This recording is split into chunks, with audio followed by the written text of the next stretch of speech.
ఆలు పరాటా తినాలి అనిపిస్తే ఎక్కువ శ్రమ పడకుండా క్విక్‌గా 10 నిమిషాల్లో ఎలా ప్రిపేర్ చేయాలో చూసేద్దాం. ఇందుకోసం ఆయిల్ వేసుకొని సన్నగా తరిగిన అల్లం వెల్లుల్లి ముక్కల్ని, అలాగే సన్నగా తరిగిన ఉల్లిపాయను వేసుకొని వీటిని కొద్దిగా వేయించాక ఇప్పుడు ఇందులోకి కారం, వేయించిన జీలకర్ర పొడి, రుచికి సరిపడా ఉప్పుని వేసుకొని లో ఫ్లేమ్‌లో వేయించాక ఉడికించి మ్యాష్ చేసుకున్న బంగాళాదుంపల్ని, అలాగే కొత్తిమీరని వేసుకొని బాగా మిక్స్ చేసుకొని స్టవ్ ఆఫ్ చేసేసుకొని పక్కన పెట్టుకోవాలి.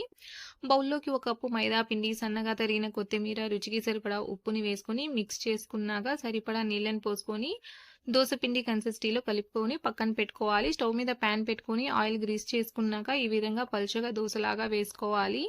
ఇప్పుడు ఇది ఒక సైడ్ కాలాక ఈ విధంగా ఆయిల్‌ని అప్లై చేసుకొని రెండు వైపులా తిప్పుకుంటూ కాల్చుకున్నాక ఇప్పుడు ఒక సైడు మన ఆలు మసాలాని పెట్టేసుకొని ఈ విధంగా ఫోల్డ్ చేసుకోవాలి. ఈ విధంగా ఆయిల్‌ని గ్రీస్ చేసుకుంటూ రెండు వైపులా కాల్చుకొని తీసేసుకుంటే ఎంతో టేస్టీగా ఉండే మన ఇన్‌స్టంట్ లిక్విడ్ ఆలు పరాటా రెడీ.